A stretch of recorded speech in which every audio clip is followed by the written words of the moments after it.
apprendre à écouter et à discerner la voix de Dieu. Parce qu'en réalité, il n'y a pas de vie chrétienne victorieuse sans cette capacité à discerner et à écouter Dieu. Si on n'est pas en mesure de l'écouter, si on n'est pas en mesure de discerner sa voix, en aucun cas on ne peut mener une vie chrétienne victorieuse. C'est-à-dire c'est la base. C'est la base. Même le Saint-Esprit, son rôle, quand on parle du Saint-Esprit qui est en nous et tout, son rôle c'est quoi? C'est de nous parler, c'est de nous conseiller, c'est de nous guider. Mais si on n'est pas sensible à sa voix, si on n'est pas du tout sensible à sa voix, on ne peut en aucun cas mener une vie chrétienne victorieuse. Vous savez, dans la vie, il y a ce que moi j'appelle, bon, comme il n'y a pas de direct, je peux me balader, hein, je ne vais pas me figer ici. Dans la vie, il y a ce que moi j'appelle des carrefours. Dans la vie, quand une personne naît, à chaque étape de sa vie, il y a des carrefours. Les carrefours de ta vie, c'est des carrefours où, en fait, c'est des étapes de ta vie où tu es appelé à prendre des décisions.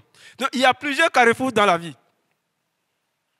Quand on prend par exemple quelqu'un qui vient de naître, un bébé qui vient de naître, ton sexe, ta famille, ton nom de famille, il y a beaucoup de choses qu'on va te donner. Tu ne choisis pas dans quelle famille tu vas naître. Il y a des choses, tu viens avec.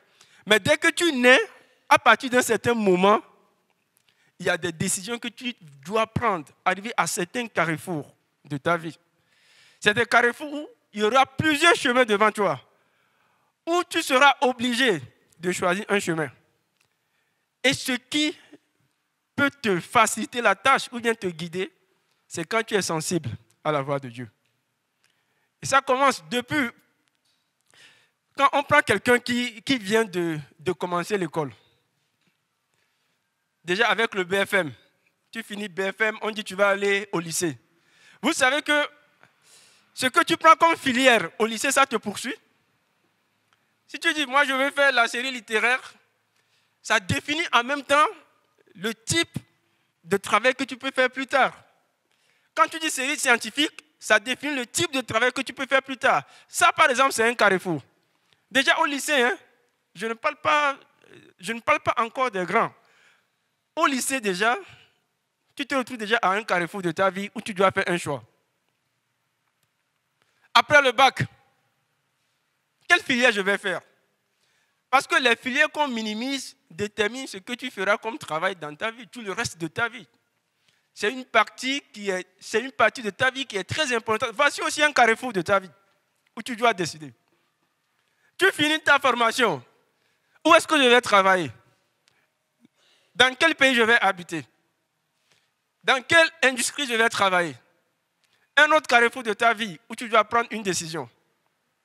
Tu trouves ton travail. Je vais me marier à qui? Qui est le bon frère? Qui est la bonne sœur? Un autre carrefour de ta vie où tu dois prendre une décision. La vie est ainsi faite de carrefours. À chaque fois, on se déplace d'un carrefour à un autre carrefour. Et le diable ne nous attend pas sur le chemin. Le diable nous attend au carrefour. Il t'attend au carrefour, aux différents carrefours de ta vie. Et l'objectif du diable, en t'attendant aux différents carrefours de ta vie, c'est de te pousser à prendre la mauvaise décision. Il y a des combats, ce n'est même pas le diable qui est là en train de te combattre. C'est juste la décision que tu as prise qui te suit jusqu'à maintenant. Juste parce que tu as pris une mauvaise décision. Dès que le diable, l'objectif du diable, c'est de faire tout pour être sûr que, bon, voilà, tu n'es pas dans la volonté de Dieu, tu n'es pas dans la voie de Dieu. Dès qu'il te met sur la mauvaise voie, bon, lui, il te laisse, hein, il va s'occuper de quelqu'un d'autre. Et même, si jamais tu prends la bonne décision, en ce moment, il t'attend au prochain carrefour encore. Parce que la vie est faite de carrefours. D'où l'importance de ce thème. L'importance de ce thème. Savoir écouter et discerner la voix de Dieu. Savoir écouter et discerner. On ne peut en aucun cas vivre une vie chrétienne sans travailler notre sensibilité par rapport à la voix de Dieu. Sinon, nos vies seront des vies vraiment bizarres, quoi. Avec des situations bizarres qui vont nous arriver à chaque fois. Et ce n'est pas fini. Le comble, non seulement on a des carrefours dans chaque étape de nos vies, mais le monde aussi ne nous aide pas. Parce que dans le monde, il y a tout ce qu'il y a comme distraction encore pour nous empêcher d'écouter Dieu. Il y a tout ce qu'il y a comme distraction pour nous empêcher d'écouter Dieu. Ça, c'est un. Et de deux, arriver au carrefour de nos vies, pourquoi c'est important d'écouter Dieu? Pas ici écouter, mais discerner Dieu. Arriver au carrefour de nos vies, il y a plusieurs voix qui résonnent. Il y a plusieurs voix. Arriver au carrefour de ta vie, tu pries Dieu. Dieu te parle. Le diable aussi te parle. Le diable parle, hein? Il ne faut pas le négliger. Dieu parle, le diable parle. Toi-même, ta chair aussi, parce que ta chair, tes projets, tes ambitions personnelles aussi te poussent à faire certains choix. Toi, ta chair aussi te parle. Ce n'est pas fini. Il y a ta famille aussi qui va mettre sa bouche dedans. Il y a tes doyens qui vont mettre leur bouche dedans. Il y a tes supérieurs qui vont mettre leur bouche dedans. Il y a tes aînés qui vont mettre leur bouche dedans. Il y a ceux qui ont déjà traversé le même chemin avant toi aussi qui vont aussi te donner des conseils. Donc il y a une multitude de voix. Et parmi ces voix, il est important de revenir pour discerner la voix de Dieu. Une chose est d'entendre les voix. Je dis les voix parce qu'il y en a plusieurs. Et l'autre est de discerner parmi tout ce que je suis en train d'entendre. Quelle est la voix de Dieu? D'où la notion de discernement. Et Dieu lui-même encore. Là, j'apprécie beaucoup Dieu. Vraiment. Dieu lui-même encore ne rend pas la tâche facile. Et là, j'ai aimé. Parce que, on va lire très rapidement. Job 33, le verset 14. Il est écrit, car Dieu parle d'une manière ou d'une autre. Mais on n'y prend pas garde. En fait, si Dieu parlait d'une seule manière, on allait être vraiment catégorique. On a dit, voilà, Dieu, quand Dieu lui veut parler, il parle seulement de cette manière. Donc, on se fige sur ça. Dieu lui-même dit, même pour entendre ce que j'ai à te dire là, il faut vraiment être vigilant parce que je parle d'une manière ou d'une autre. Donc, bien aimé, la situation devient encore plus compliquée. Encore plus compliquée. Il y a plusieurs voix qui vont te parler. Les médias, les réseaux sociaux, tout le monde t'envoie des informations. Et Dieu te dit, ce n'est pas fini. Prends garde parce que moi, je parle d'une façon ou d'une autre. Je ne parle pas de la même manière. À toi d'être vigilant pour capter ce que j'ai à dire. Est-ce qu'on est ensemble jusqu'ici? D'où l'importance du thème.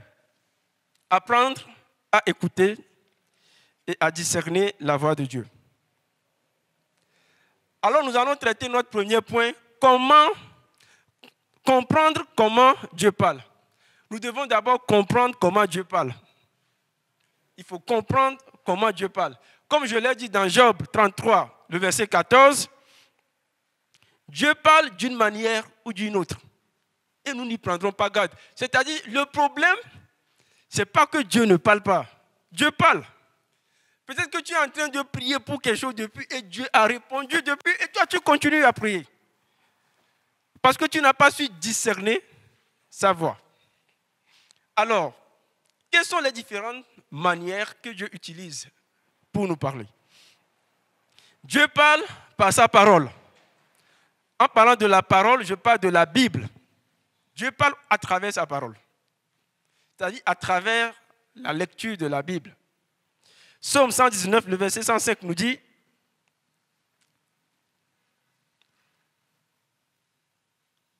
ta parole est une lampe à mes pieds et une lumière sur mon chantier. C'est-à-dire la parole de Dieu guide, la parole de Dieu éclaire, la parole de Dieu oriente. Il y a des choses, il y a des situations, des fois tu te trouves dans certaines situations, il suffit juste de prendre un peu de temps et de prendre ta Bible, de commencer par méditer. À travers ta méditation, Dieu te parle par rapport à la situation. Mais de nos jours, nous voulons que Dieu nous parle sans lire la parole. Ça nous arrive de lire la parole seulement le dimanche à l'église. Quand le prédicateur dit Matthieu 5, on ouvre Matthieu 5. Et quand on ferme, ça fait encore dimanche. Et on se dit que Dieu ne nous parle pas. Il y a telle situation, je prie, je demande une orientation de la part de Dieu, mais depuis, je ne reçois rien. Peut-être que pour cette situation, comme il parle d'une manière ou d'une autre, lui, il a décidé de te parler par la parole. Maintenant, toi, tu te concentres sur autre chose. Peut-être tu te dis, il y a un prophète qui va venir te donner une prophétie. Et tu attends la prophétie. Et Dieu attend que tu ouvres ta Bible pour qu'il te parle. Bien-aimé, est-ce qu'on peut retourner à nos Bibles? Est-ce qu'on peut retourner à nos Bibles, surtout quand nous avons beaucoup de points d'interrogation dans nos vies? Quand nous arrivons au carrefour de nos vies où nous devons prendre des décisions. Moi, j'aime particulièrement quand Dieu me parle à travers sa parole directement. En fait, c'est le moyen le plus facile. Moi, je pense que c'est le moyen le plus facile. Parce que si ce n'est pas quelqu'un d'autre, il a beaucoup de choses à faire. Mais quand il te parle directement par la parole, c'est le moyen le plus facile et c'est le moyen le plus sûr. Est-ce qu'on peut retourner? Est-ce qu'on peut retourner à la parole? Prenez du temps. On est tellement habitué à prier. La prière, c'est une bonne chose. Mais en dehors de la prière, on doit rester dans la parole de Dieu pour pouvoir écouter Dieu. La deuxième façon de parler, Dieu parle par les hommes, il parle par les prophètes, il parle par les autorités spirituelles, c'est-à-dire les pasteurs et autres. Dieu peut utiliser un homme de Dieu pour te parler. Durant une prédication, tu es dans une situation donnée, ou bien tu traverses une situation, le prédicateur prêche la réponse à ton problème. C'est Dieu qui est en train de te parler. Une autre façon de parler de Dieu, c'est à travers les hommes, c'est à travers ses serviteurs, de façon directe ou indirecte. Des fois, tu te rends compte qu'il y a des messages qui te... C'est comme si quelqu'un a parlé de ta situation à la personne qui est sur la chair, alors que personne ne lui a rien dit. Poussé par le Saint-Esprit, qui sait que tu es dans telle situation et que tu as besoin d'orientation, le prédicateur donne exactement ton orientation à travers sa prédication. Raison pour laquelle il ne faut pas aussi dormir à l'église. Quand tu attends Dieu, tu t'attends à ce qu'il te réponde. Il parle d'une manière ou d'une autre. C'est-à-dire, il ne te dit pas comment est-ce qu'il va te parler. Donc, tu es obligé d'être sur ta garde. Tu lis la Bible, tu suis les prédications. En fait, tu ne sais pas par où il va parler. L'erreur qu'on fait, c'est que nous, on se met quelque chose en tête. On va dire, Dieu, il va me parler de cette façon. Et on se concentre sur ça. Et la réponse sort ailleurs. Hein? Et Dieu, il n'est jamais pressé. Ça, c'est sa particularité. Il n'est jamais pressé. Il t'attend. 5 ans, 2 ans, 3 ans, il ne m'a pas... Alors que la réponse, peut-être ça se trouve dans un verset de la Bible. Il attendait juste que tu ouvres la Bible pour qu'il t'oriente vers le verset. Mais toi, tu es dans le jeûne, tu veux avoir un songe. Est-ce que quelqu'un me suit? Dieu parle à travers les hommes. Vous savez, Dieu peut te parler à travers un simple homme, pas un pasteur. Même à travers un jeune, même à travers un enfant. Dieu peut utiliser même un enfant pour te parler. Raison pour laquelle nous devons vraiment revenir à nous-mêmes et faire preuve de beaucoup d'humilité. De beaucoup d'humilité quand nous nous attendons à Dieu par rapport à certaines choses dans nos vies. C'est-à-dire, tous les moyens sont possibles. Quand nous prenons l'exemple de Jéthro, Jéthro, le beau-père de Moïse. Vous savez, Moïse était censé être là en train de juger toutes les affaires du royaume de matin au soir. Et il ne tenait plus. Il était fatigué. Mais c'est Jéthro qui lui a donné ses conseils de déléguer les responsabilités. Moïse pouvait dire, mais toi, moi le grand Moïse, quand même, moi le grand prophète Moïse, toi tu es qui pour me parler? Moi je parle directement avec Dieu. Ce que tu me dis là, si je dois faire, Dieu même doit me dire de déléguer les responsabilités. C'est Dieu qui m'a dit de juger les gens. Toi, tu es qui pour venir me dire de déléguer les responsabilités? On doit vraiment faire preuve de beaucoup d'humilité. La réponse que tu attends par rapport à la situation peut venir d'un enfant. Et Dieu a étonné, il a fait encore pire. Dieu a étonné. Dieu a étonné. Ce n'est même pas un être humain, c'est l'âne qui a parlé. C'est l'âne qui a parlé à Balaam. C'est l'âne. Si l'âne peut parler à quelqu'un, c'est qu'un être humain peut parler. Donc, on doit vraiment faire preuve d'humilité. On doit faire preuve d'humilité. Preuve d'humilité. Et savoir que Dieu peut parler par tout. Il peut utiliser tout le monde pour te donner vraiment une solution à ta question. On a parlé tout à l'heure de Dieu parle par sa parole, Dieu parle par les hommes, Dieu parle par les songes. Ce n'est pas à négliger. Dieu parle également par les songes. Tu peux être dans une situation où tu as besoin d'orientation et tu dors, tu rêves et Dieu te révèle des choses par rapport à ça. Et Dieu peut ne pas te révéler des choses, mais il peut révéler des choses à quelqu'un d'autre à travers ces choses par rapport à toi. Nous devons être aussi très sensibles aux songes qu'on fait. Des fois, on fait des songes et puis on banalise. C'est pas grave. Où ça t'on dit, je brise au nom de Jésus. Alors que quand Dieu... On aime tellement briser que des fois, Dieu nous parle même, on brise même ce que Dieu dit. Alors qu'il faut juste prendre le temps de prier et de demander à Dieu, qu'est-ce que tu veux me dire à travers ce que j'ai fait comme songe? Mais comme on a le feu, dès que ça ne nous arrange pas, on brise. Nous allons prendre l'exemple de la femme de Pilate. Vous savez, quand on a arrêté Jésus, Pilate était vraiment sous pression. Il était sous pression. Il y avait le peuple qui était là. Tout le monde dit, crucifiez-le, tuez-le, crucifiez-le, tuez-le. Pilate était sous pression. Il devait donner l'ordre pour qu'on crucifie Jésus.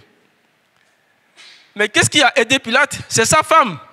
L'histoire se trouve dans Matthieu 27, le verset 19. La femme de Pilate, pendant qu'il était assis sur le tribunal, sa femme lui fit dire qu'il n'y a rien entre toi et ce juste, car aujourd'hui j'ai beaucoup souffert en songe à cause de lui. Toute la nuit, je n'ai pas dormi à cause de lui. Mon rêve a été perturbé à cause de lui. Cet homme est juste. Lave tes mains, ne souille pas tes mains avec ce problème. Dieu a parlé à Pilate à travers sa femme qui a fait des songes. Exactement, également dans l'histoire de Joseph et de Marie. Nous allons lire également dans Matthieu 1, le verset 18 à 24. Ça, c'est l'histoire où Marie était enceinte, où Joseph était sur le point de faire demi-tour. C'est-à-dire, voilà, c'est pas moi, je ne suis pas l'auteur. Donc, voilà. Qu'est-ce qui s'est passé? Est-ce qu'on peut aller directement au verset? Régie?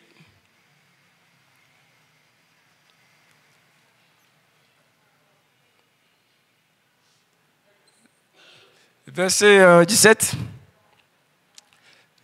Bon, on va lire.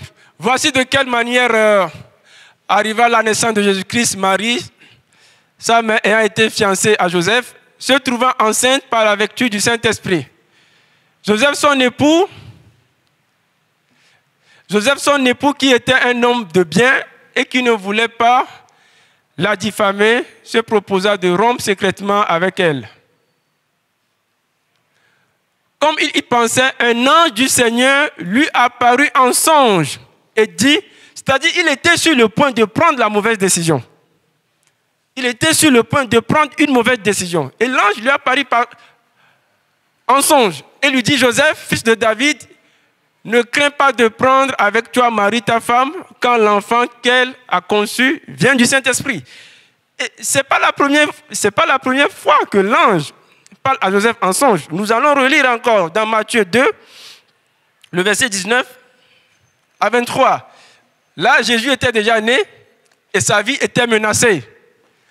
Quand Hérode fut mort, voici un ange du Seigneur apparut en songe à Joseph en Égypte et dit, lève-toi, prends le petit enfant et sa mère et va dans le pays d'Israël, car ceux qui en voulaient à la vie du petit enfant sont morts. Joseph se leva, prit le petit enfant et sa mère et alla dans le pays d'Israël. On continue. Mais ayant appris qu'Archélus régnait sur la Judée, à la place d'Hérode, son père, il craignit de s'y rendre. Et divinement averti encore en songe, il se retira dans le territoire de la Galilée. Vous voyez comment, à travers les songes, Dieu parle à quelqu'un. Juste pour en fait, il sait, même les gens, même les rois qui en voulaient à la vie de Jésus qui était mort, il a été averti en songe. C'est-à-dire, l'enfant n'est plus en danger, tu peux aller ici, tu peux passer ici, tu peux... Mais comment est-ce qu'on peut négliger les songes? Les songes ne sont pas négligeables. Les songes ne sont pas négligeables. Dieu parle beaucoup à travers les songes. Soit toi-même tu fais les songes directement, soit quelqu'un d'autre peut faire les songes et puis t'en parler. Dieu parle également par des circonstances ou des signes. Dieu parle par des circonstances ou des signes. Ça, c'est très, très, très important. Et là, on connaît tous l'histoire de Jonas. Quand on a dit à Jonas d'aller prêcher la repentance aux habitants de Ninive, Jonas a refusé. Il ne voulait pas aller. Quand il a commencé par fuir, nous connaissons l'histoire. C'est Dieu lui-même qui s'est opposé à lui. C'est Dieu lui-même. En fait, il y a des choses, il y a des voies que tu prends. Il y a tellement d'opposition, mais comme nous avons l'habitude, dès qu'il y a une opposition, le feu sur Satan. Dès qu'on prend une voie et qu'on veut avoir quelque chose et qu'on ne l'a pas, c'est le diable, c'est l'oncle au village, c'est les sorciers, c'est la grand-mère, quelqu'un m'a jeté un sort. Des fois, Dieu lui-même peut s'opposer à toi. Surtout quand tu n'es pas sur la bonne voie. Et s'opposer à toi, pour lui, c'est une façon de te parler. Quand tu dis, Seigneur, parle-moi, il y a opposition, parle-moi, opposition. Il parle d'une manière ou d'une autre. Et cette façon de te parler, ce n'est pas les oppositions. Donc, devant les oppositions, nous devons revenir à nous. Tu pries, tout est OK, tu ne vis pas dans le péché. Tu demandes une orientation, tu t'engages dans une voie, c'est opposition sur opposition. Tu as fait jeûne, veillée, prière et tout, opposition sur opposition. Des fois, Dieu lui-même s'oppose à nous pour nous parler. Parce qu'il parle tantôt d'une manière, tantôt d'une autre. Cette phrase-là, je vais répéter jusqu'à la fin de ma prédication, parce qu'il faut que ça rentre. Tantôt d'une manière, tantôt d'une autre. Raison pour laquelle on doit être sensible à toutes les voix de Dieu. On ne doit pas sélectionner, on ne doit pas s'attendre qu'il va nous parler de cette façon. Il ne nous avertit pas de la façon dont il doit nous parler. Donc on doit être sensible à toutes les voix. Tout ce qui est blocage, tout ce qui est problème, ne vient pas du diable. Supposons par exemple quelqu'un qui travaille quelque part, qui est chef d'entreprise. Et il se retrouve dans une situation où il cherche la voie de Dieu par rapport à la suite de sa vie professionnelle. Dieu lui dit, démissionne, crée ton entreprise. Il dit non. Est-ce que ça c'est Dieu? Si je démissionne, je vais manger quoi? Les enfants vont manger quoi? Il y a les charges, il y a beaucoup de choses. Je ne peux pas démissionner. Il me faut quelque chose d'autre avant de démissionner. Et cette personne, dans son entreprise, peut commencer par avoir des oppositions bizarres. Il n'a rien fait, mais les gens n'aiment plus sa tête. Le patron ne le supporte plus. On veut le faire sauter de la boîte. Tout ce qu'il fait, les gens n'apprécient plus. Même s'il fait bien, on n'apprécie pas. On va jusqu'à le licencier. En fait, c'est une façon... En fait, c'est une façon de Dieu aussi de te parler. Hein. On dit, Dieu ne parle pas les circonstances. Dieu ne parle pas les circonstances. Et si tu es sensible, on te licencie, tu crées ton entreprise, tu vas voir que ça va marcher plus que ce que tu faisais avant. Donc, il nous faut vraiment revenir à nous-mêmes et être vraiment sensibles. Sensibles par rapport à tout ce qui nous arrive comme circonstance. Des fois, ça nous arrive dans les études. Tu as eu ton bac, tu veux t'inscrire en médecine. Je ne sais pas ce que tout le monde trouve pour venir en médecine. Hein. Il n'y a rien en médecine. Bon, désolé de le dire comme ça, hein, peut-être c'est la carapace qu'il y a autour, quoi. Mais bon, au fond, il n'y a pas grand-chose. Tu veux t'inscrire en médecine, tu fais tout, tu déposes, on ne te retient pas. Tu passes le concours, tu es intelligent, tu es brillant, tu as bien travaillé, on ne t'a pas retenu. On t'a même promis qu'on va aller voir le directeur, on va faire des affaires, on va, voilà, bras longs, bras courts, tout ça là, ça n'a pas marché. C'est une façon, Dieu est peut-être en train de te dire que voilà, ce n'est pas ton chemin. Ce n'est pas ton chemin, ce ne sont pas des attaques. Nous devons, devant les oppositions, nous devons apprendre. Il y a des gens qui n'ont pas eu l'inscription en médecine, qui sont devenus de grands ingénieurs aujourd'hui. Vraiment excellents. Excellent. Il y a des gens qui devaient être en médecine, ils ont fait informatique, ils sont devenus excellents.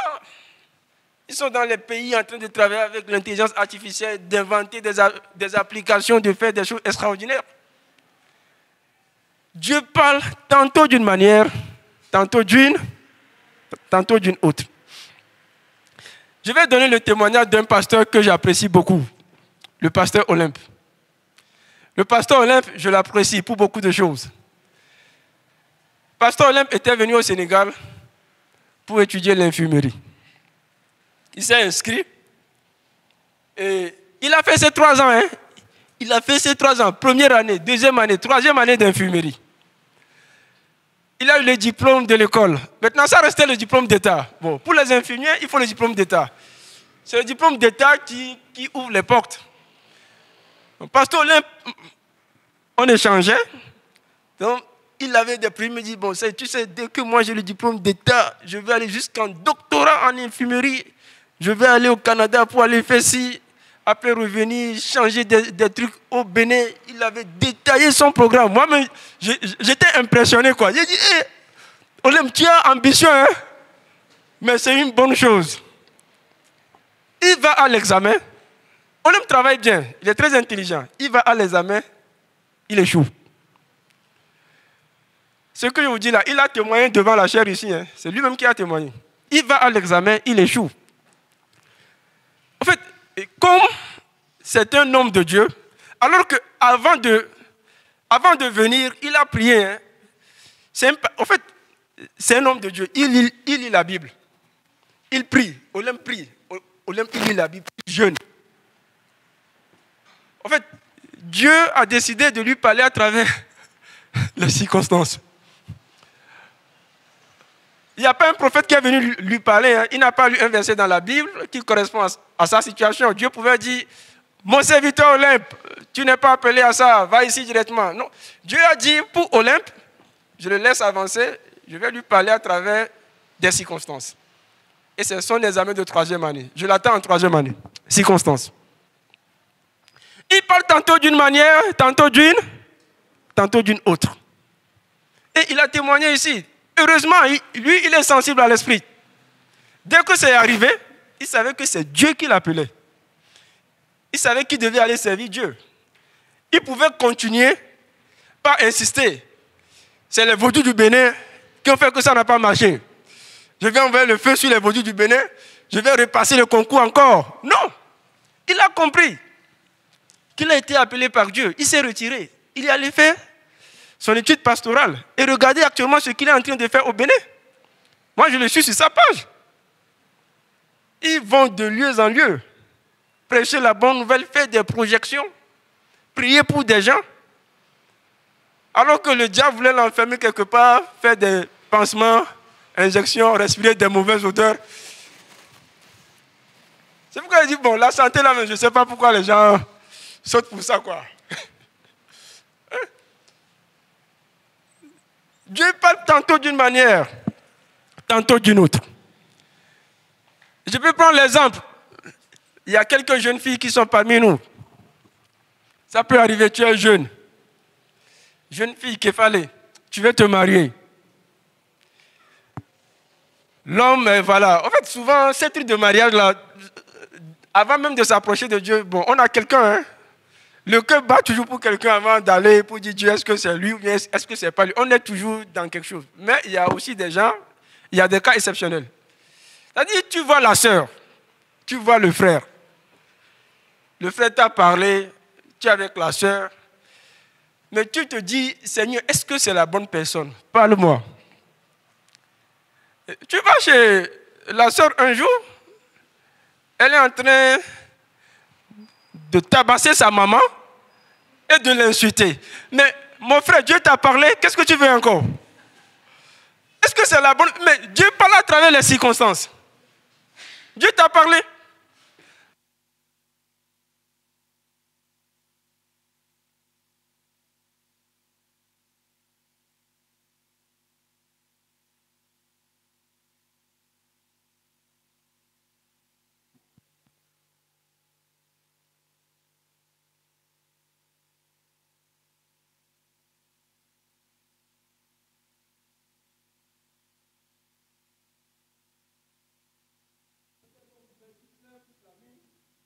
Après, tu mets le feu sur les démons et tu continues à dire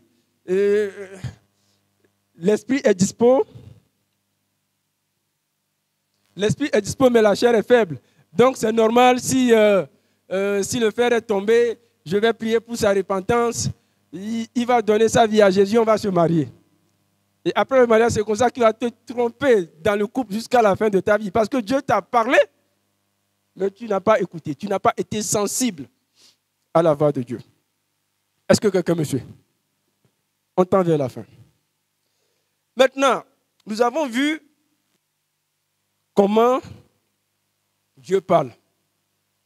Maintenant, ce qui reste à faire, comment discerner la voix de Dieu? Ça, c'est important. Là où tu es au milieu d'une situation où il y a plusieurs voix qui parviennent, il y a plusieurs personnes qui te parlent, tu sens que c'est Dieu. Tantôt, il y a toi aussi tes désirs. Il y a tes aînés qui sont là aussi, qui donnent leur avis sur la situation. Tes doyens qui donnent leur avis sur la situation. Il y a tes parents qui donnent leur avis sur la situation. Au milieu de toutes ces voix, comment faire pour discerner la voix de Dieu? Bien aimé, il faut savoir,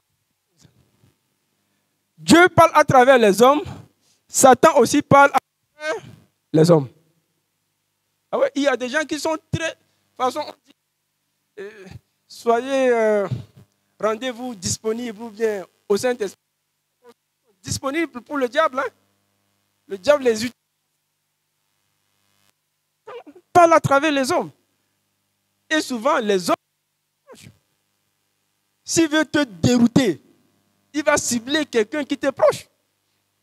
L'histoire avec Matthieu, quand Matthieu parlait à Jésus, Matthieu, c'est Pierre qui parlait à Jésus. C'est dans Matthieu 16, le verset 21 à 23. Matthieu 16, 21 à 23.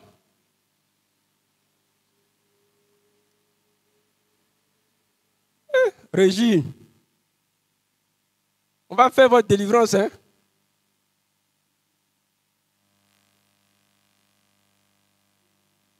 Matthieu, tu mets Jonas. Mais.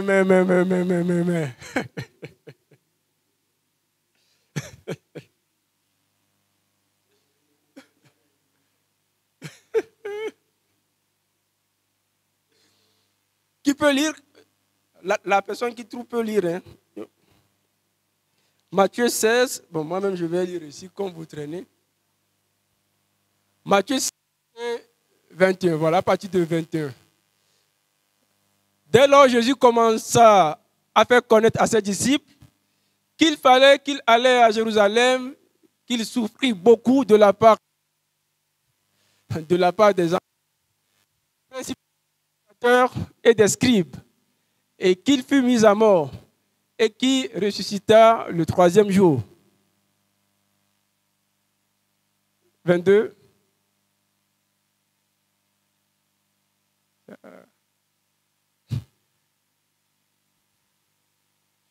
Pierre l'ayant pris à part, se mit à le répandre et dit, « À Dieu ne plaise, Seigneur, cela ne t'arrivera pas. » Mais Jésus se retourna et dit à Pierre, « Arrière de moi, Satan. » En fait, Jésus, lui, l'a discerné. Hein? Il a discerné. En fait, la voie normale, la voie que Dieu a tracée pour Jésus, c'est ça qu'il est en train de décrire aux disciples. C'est ça qu'il est en train de dire. Il y a ça qui doit se passer. C'est pourquoi il dit, le diable parle à toi. C'est pas parce que c'est ta maman que le diable ne veut pas l'utiliser pour te parler. Hein. C'est pas parce que c'est ta femme, ou bien c'est pas parce que ton patron, c'est ton doyen. Le diable peut l'utiliser pour essayer de te perturber. C'est de te mélanger. Même chose avec Job. Quand la femme de Job voulait induire Job en erreur, il dit, maudit Dieu et meurt.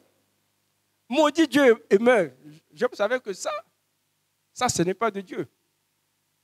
Ça, ce n'est pas de Dieu. Et c'est sa femme qui lui dit ça. C'est pourquoi il nous faut vraiment la capacité de discerner. Parce que ça peut venir de tout le monde. Et souvent, le diable utilise les gens que tu écoutes le plus. Il y a certaines personnes, quand ils te parlent, tu les écoutes. Tu es tellement sensible à certaines personnes quand ils te parlent. Et si ces personnes-là ne sont pas au top sur le plan spirituel, ils vont venir avec des pensées bizarres pour essayer de te dérouter. Comment discerner? Il faut d'abord supprimer les autres voies. J'ai dit, il y a plusieurs voies. Il faut supprimer les autres voies. Il faut supprimer tous les autres voies. Comment supprimer les autres voies? La voix des médias, la voix des parents, la voix des aînés, la voix des directeurs, la voix de la famille. Il faut supprimer les autres voies. La voix de la chair. Il faut supprimer les autres voies et augmenter sa sensibilité uniquement à la voix de Dieu.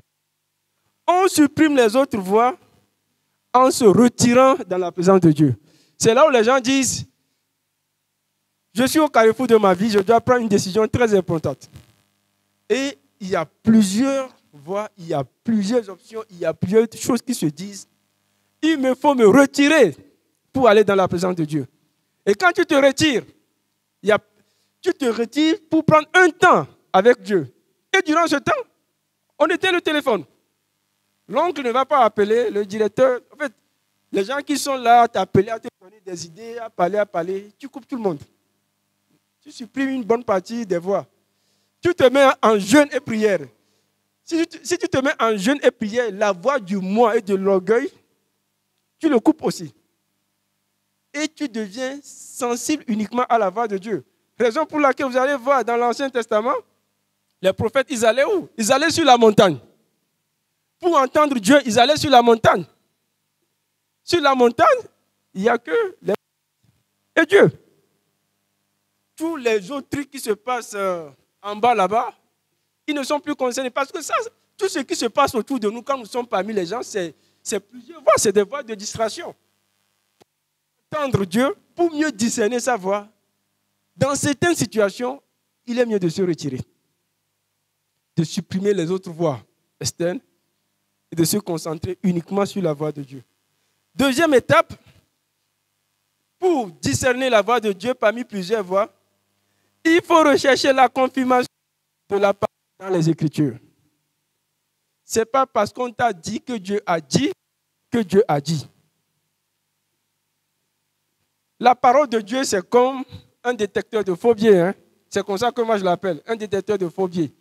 Tout ce que tu me dis là, je vais passer par là. Ce que tu dis n'est pas vrai, je vais savoir. Parce que Dieu ne s'oppose pas à sa parole. Tel qu'en soit ce qu'on va te dire que Dieu a dit, Dieu ne s'oppose jamais à sa parole. ce qu'il dit est toujours conforme à sa parole. Peu importe la personne qui te donne l'orientation, qui te dit, oui, Dieu m'a dit qu'il y a ça, Dieu m'a dit que tu dois faire ceci, tu dois faire cela. Tu prends tout ça, tu fais passer par le scanner, c'est-à-dire la Bible, pour vérifier est-ce que ce qu'on me dit est conforme à la parole ou pas. Vous savez que dans le livre des Actes, il y a les gens qu'on appelle les Béréniens. Les Béréniens, je ne sais pas si j'ai bien prononcé. Béréens, voilà, les Béréens. Mais eux, ils sont terribles. Ce n'est pas parce que Paul et Silas ont parlé qu'ils gomment tout. Hein. Tout ce qui se disait, ils analysaient tout à travers la parole de Dieu. Acte 17, le verset 11. Ils analysaient tout. Même le grand Paul, quand il parle, ils analysaient tout à travers la parole de Dieu. Est-ce que ce qu'il dit est vrai ou bien est-ce que ce qu'il dit n'est pas vrai? Ces Juifs avaient des sentiments plus nobles que ceux des Thessaloniques. Ils reçurent la parole avec beaucoup d'empressement et ils examinaient chaque jour les Écritures pour voir si ce qu'on leur disait était exact. C'est-à-dire chaque jour, quand eux, ils ne sont jamais fatigués, quand on leur dit quelque chose, chaque jour, ce qu'on leur apprend, examiner avec les Écritures pour voir si ce qu'on leur disait était exact. C'est une façon de détecter la voix de Dieu parmi plusieurs voix et aussi de détecter les faux prophètes, de détecter les gens qui eux-mêmes créent des trucs dans leur tête pour venir te dire qu'ils ont une révélation. Tout ça là, ça doit passer par le scanner de la parole. Terminé. Troisième étape, c'est la paix intérieure. Ça fait partie. En fait, c'est le dernier signe. Enfin, si tu vois que tu n'as pas la paix intérieure, reviens prier. Reviens. En fait, il ne faut pas te presser. Reviens encore prier. Parce que dès que Dieu te parle, au début, tu peux être sceptique. Tu peux ne pas être d'accord.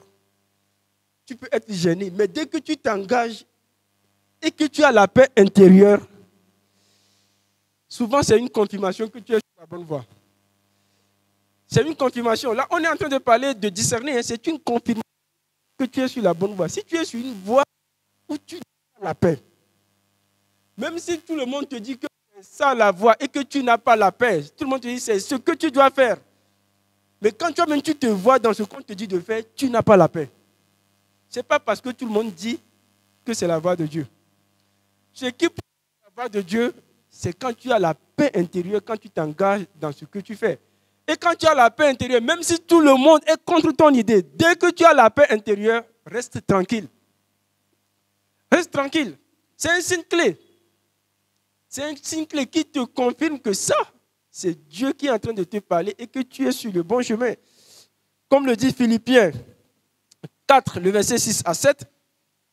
Philippiens 4, 6 à 7.